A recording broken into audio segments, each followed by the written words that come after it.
Hello बच्चों, कैसे हैं आप लोग। तो देखिए, ये नई यूनिट है और ट्वेल्थ का जो सिलेबस है हमारा यहीं से स्टार्ट होता है। और ये पूरी यूनिट है बच्चों। ये इसमें होते तो लगभग 8 चैप्टर हैं, मैंने लिस्ट डाउन किए हैं। और ये पूरी यूनिट में अगर हम डिफाइन करें तो इस यूनिट का नाम है इलेक्ट्रोमैग्नेटिज्म। क्या नाम है बच्चों? इलेक्ट्रोमैग्नेटिज्म। और इस यूनिट में आपके ट्वेल्थ के या हम बोलते हैं नीट के या जेई के लगभग लगभग 8 टॉपिक आते हैं।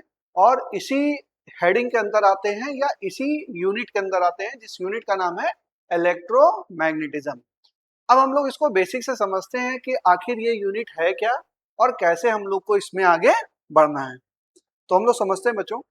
देखिए, इलेक्ट्रोमैग्नेटिज्म हम पढ़ने वाले हैं। आप बात समझिए, इलेक्ट्रो शब्द का क्या मतलब है। हमारी जो यूनिट है इसका नाम है इलेक्ट्रोमैग्नेटिज्म। इलेक्ट्रोमैग्नेटिज्म, ठीक। यहाँ पर इलेक्ट्रो शब्द का क्या मतलब है। जो इलेक्ट्रो शब्द होता है इसका मतलब होता है चार्ज। इलेक्ट्रो शब्द बना है इलेक्ट्रॉन से और इसका मतलब क्या होता है? चार्ज। यानी कि चार्ज जो है, देखो अब चार्ज है बच्चों, चार्ज कभी रेस्ट पे रहेगा, कभी चार्ज मोशन में आएगा। और कभी चार्ज मोशन में भी दो तरीके से आ सकता है, या तो वो कांस्टेंट वेलोसिटी से मूव कर रहा है, या तो कांस्टेंट या तो वेरिएबल वेलोसिटी से मूव कर रहा है। और जब भी वेलोसिटी वेरिएबल होगी तो उसके अंदर एक्सेलरेशन आएगा। तो हमारे पास तीन केसेस हैं। इलेक्ट्रो या तो स्टैटिक है, या तो इलेक्ट्रो डायनेमिक है। डायनेमिक है मतलब कि मूविंग है। और मूविंग के दो केसेस, या तो कांस्टेंट वेलोसिटी से या तो वेरिएबल वेलोसिटी से। और जब भी वेरिएबल वेलोसिटी का होगी तो हम बोलेंगे चार्ज हमारा एक्सेलरेट कर रहा है। ठीक है। तो चार्ज के ऊपर ही यूनिट डिफाइंड है बच्चों। जो पूरी चार्ज है उसी के ऊपर यूनिट डिफाइंड है। हम लोग बहुत ध्यान से समझेंगे बच्चों कि इसका मतलब क्या है।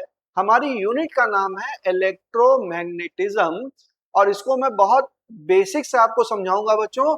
और हम लोग इलेक्ट्रोस्टैटिक से चैप्टर स्टार्ट करेंगे और इलेक्ट्रोमैग्नेटिक वेव पर खत्म करेंगे। यानी कि ई से स्टार्ट करेंगे और ई पर ही खत्म करेंगे। चार्ज को स्टैटिक मान के हम चैप्टर पढ़ना स्टार्ट करेंगे। और चार्ज जब एक्सेलरेट हो जाएगा और जब चार्ज एक्सेलरेशन में आता है तो वो रेडिएशन प्रोड्यूस करता है। और उसी रेडिएशन को हम लोग बोल देते हैं इलेक्ट्रोमैग्नेटिक वेव। क्या बोलते हैं बच्चों? Electromagnetic wave. तो ये पूरा चैप्टर है, कैसे कैटेगराइज है मैं आपको समझा देता हूँ बहुत डिटेल में, एक ब्रीफ में समझा देता हूँ। उसके बाद डिटेल में चैप्टर को आगे पढ़ेंगे। देखिए बच्चों, जैसे इलेक्ट्रोमैग्नेटिज्म है तो इस यूनिट को मैंने दो भागों में बांटा है। एक है आपका इलेक्ट्रोस्टैटिक, दूसरी यूनिट का नाम है इलेक्ट्रोडायनेमिक। इलेक्ट्रोस्टैटिक का मतलब है जो इलेक्ट्रो है वो स्टैटिक है, यानी कि जो चार्ज है वो कैसा है? स्टैटिक। और जब चार्ज स्टैटिक है तो हमने पढ़ा है कि स्टैटिक चार्ज प्रोड्यूस करता है, क्या प्रोड्यूस करता है? इलेक्ट्रिक फील्ड प्रोड्यूस करता है। आप लोगों ने पढ़ा होगा कि electric field due to a point charge, या potential due to a point charge, या potential due to a charge sphere. मतलब जो चार्ज है वो आपका स्टैटिक है, चार्ज मूव नहीं कर रहा है। तो हम दो चैप्टर इसके अंतर्गत पढ़ेंगे इलेक्ट्रोस्टैटिक में। पहला चैप्टर का नाम है electric field, electric charge and field. दूसरे चैप्टर का नाम है इलेक्ट्रोस्टैटिक पोटेंशियल एंड कैपेसिटेंस। दोनों में ही बच्चों जो इलेक्ट्रो है यानी कि जो चार्ज है वो हमारा स्टैटिक है। फिर हम चार्ज को मूव कराएंगे। देखिए एकदम बेसिक से समझिए, चार्ज स्टैटिक है तो वो इलेक्ट्रिक फील्ड जनरेट कर रहा है और क्या जनरेट कर रहा है? एक पोटेंशियल जनरेट कर रहा है। और अब हमने चार्ज को मूव करा दिया, चार्ज क्या होने लगा? मूव। और जब चार्ज मूव हुआ तो या तो कांस्टेंट वेलोसिटी से मूव होगा और या तो वेरिएबल वेलोसिटी से मूव होगा। जब भी वेलोसिटी कांस्टेंट होगी तो एक्सेलरेशन जीरो होगा। क्यों? क्योंकि एक्सेलरेशन होता क्या है बच्चों? एक्सेलरेशन होता है rate of change of velocity, या change of velocity upon time बोल देते हैं। Change of velocity upon time या rate of change of velocity बोल देते हैं। ठीक है, मैकेनिक्स का पार्ट है, हम लोगों ने समझा था। तो एक्सेलरेशन बराबर क्या होता है? Rate of change of velocity. अब वेलोसिटी चेंज ही नहीं हो रही है, वेलोसिटी जब चेंज नहीं हो रही है, वेलोसिटी कांस्टेंट है तो एक्सेलरेशन जीरो है। और जहां पर भी वेरिएबल वेलोसिटी होगी वहां पे एक्सेलरेशन की कुछ ना कुछ वैल्यू आएगी। अब पहली कंडीशन में तो चार्ज स्टेशनरी हो गया बच्चों, और दूसरी कंडीशन में चार्ज क्या हो गया, मूविंग हो गया। और मूविंग के भी दो केसेस हैं, एक बार कांस्टेंट वेलोसिटी से, एक बार वेरिएबल वेलोसिटी से। जब कांस्टेंट वेलोसिटी से चल रहा है बच्चों, तो एक बात बताइए, एक चीज होती है कि जो मूविंग चार्ज होता है, मूविंग चार्ज को ही तो करंट बोलते हैं। जो चार्ज होता है अगर वो मूव करने लगे तो क्या बन जाता है, करंट बन जाता है। और करंट बन गया तो करंट के बारे में पढ़ेंगे, किस चैप्टर में पढ़ेंगे, करंट इलेक्ट्रिसिटी में पढ़ेंगे कि करंट के लॉस क्या होते हैं, किरचॉफ लॉ क्या है, किरचॉफ वोल्टेज लॉ क्या है, किरचॉफ करंट लॉ क्या है, व्हीटस्टोन ब्रिज क्या है, डिफरेंट डिफरेंट इलेक्ट्रिकल सर्किट क्या होता है, करंट को कैसे डिस्ट्रीब्यूट होता है किसी सर्किट में, वोल्टेज कैसे डिस्ट्रीब्यूट होता है किसी सर्किट में, उस चीजों को पढ़ेंगे हम लोग। किसमें पढ़ेंगे बच्चों, करंट इलेक्ट्रिसिटी में। यहाँ पे जो चार्ज है वो कांस्टेंट है और कांस्टेंट वेलोसिटी से मूव कर रहा है, यानी कि हमारा चार्ज जो है वो करंट का फॉर्म ले लिया, मूव कर रहा है तो क्या बन गया, करंट। तो पहले तो करंट पढ़ तो ले, करंट के बारे में जानेंगे तब तो उसका एप्लीकेशन करेंगे। तो हमने कहा ठीक है, करंट के बारे में पढ़ लेते हैं। देखो सारे चैप्टर जुड़े हुए हैं, हम लोग गलती क्या करते हैं बच्चों कि हर चैप्टर को अलग अलग तरीके से पढ़ते हैं, ऐसा नहीं पढ़ना है। देखिए इलेक्ट्रो, हमारे पास क्या था, इलेक्ट्रोमैग्नेटिज्म टॉपिक है, क्या नाम है, इलेक्ट्रोमैग्नेटिज्म। इलेक्ट्रोमैग्नेटिज्म के दो पार्ट, एक इलेक्ट्रोस्टैटिक, एक इलेक्ट्रोडायनेमिक। इलेक्ट्रोस्टैटिक में इलेक्ट्रोस्टैटिक है, यानी कि जो चार्ज है वो स्टैटिक है, रुका हुआ चार्ज है, और रुका हुआ चार्ज है तो वो अपने आसपास में क्या जनरेट करेगा, एक इलेक्ट्रिक फील्ड जनरेट करेगा। तो हमने पढ़ेंगे electric charge and electric and field. फिर दूसरा उसके आसपास में पोटेंशियल भी होगा, किसी पॉइंट पर क्या होगा, पोटेंशियल। तो हम पढ़ेंगे electrostatic, potential and capacitance. Capacitance हम लोगों ने देखा है कि अगर दो पैरेलल प्लेट कैपेसिटर हो, यहाँ पे पॉजिटिव चार्ज और यहाँ पर नेगेटिव चार्ज, तो इसमें कुछ कैपेसिटेंस आ जाता है, ठीक है। वो सारी चीजें हम लोग पढ़ेंगे। फिर आ गया चार्ज मूव कराया, मूव कराया तो करंट बन गया, तो करंट इलेक्ट्रिसिटी में मूव किया, करंट इलेक्ट्रिसिटी पढ़ा। उसके बाद हम कहते हैं current carrying conductor generates a magnetic field. अगर किसी कंडक्टर में करंट फ्लो हो रही है बच्चों, तो वो जनरेट करेगा क्या, मैग्नेटिक फील्ड। तो जब चार्ज हमारा मूव करने लगा और मूव करने लगा तो वो करंट का फॉर्म ले लिया, और करंट का फॉर्म ले लिया तो वो क्या जनरेट कर रहा है बच्चों, एक मैग्नेटिक फील्ड को जनरेट कर रहा है। वो हम पढ़ेंगे इसमें, देखो लिखा हुआ ना मूविंग चार्ज। मूविंग चार्ज का मतलब ये क्या है, करंट। मूविंग चार्ज क्या है, करंट है, और करंट होगी तो वहां पर मैग्नेटिज्म तो होगा ही होगा, जाहिर सी बात है, ठीक है। अब मैग्नेटिज्म समझ में आया, तो मैग्नेटिज्म की कोर प्रॉपर्टी क्या होती है, बेसिक प्रॉपर्टी, मैग्नेटिज्म आखिर होता क्या है। केवल करंट कैरिंग कंडक्टर के कारण ही थोड़ा ना मैग्नेटिक फील्ड होती है, हमारा एक मैग्नेटिक मटेरियल भी होता है, उसके पास नॉर्थ पोल होता है, साउथ पोल होता है, डिफरेंट डिफरेंट चीजें होती हैं।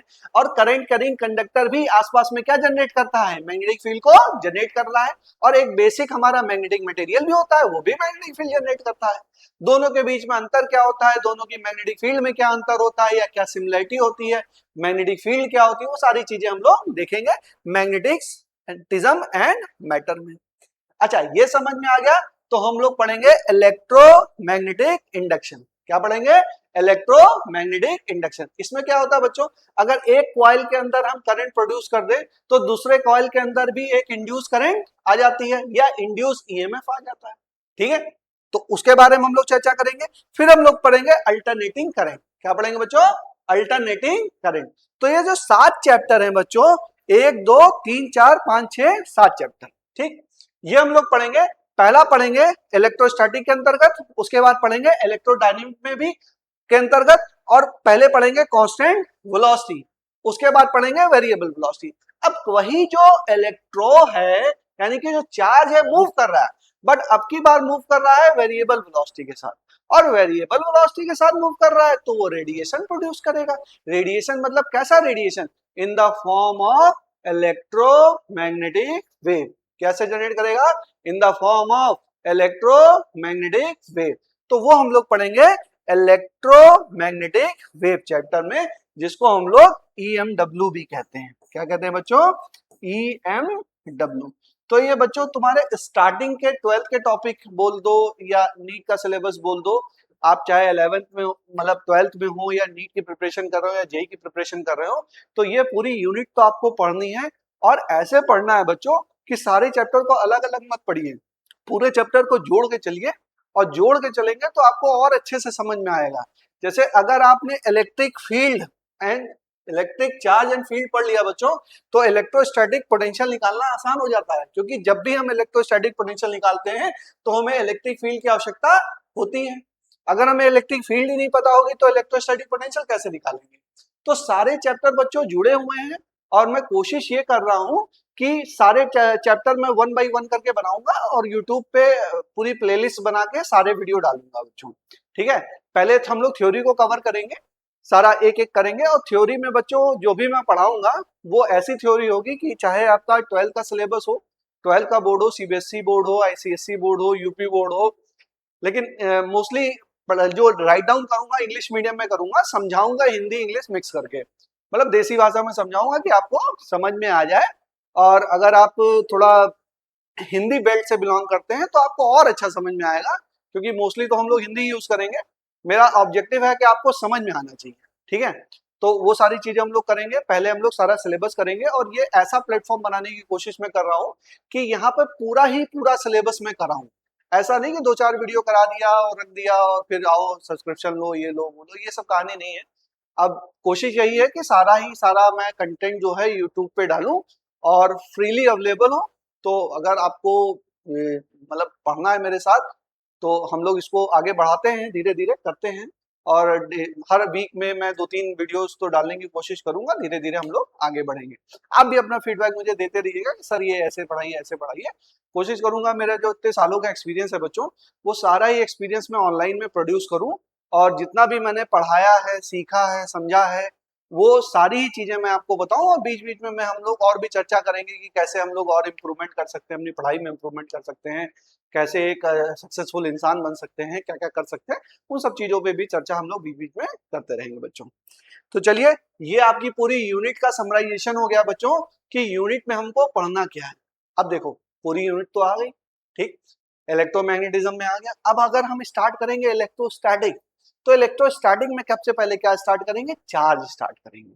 चार्ज के बारे में पढ़ेंगे कि चार्ज किसी बॉडी पर प्रोड्यूस कैसे होता है।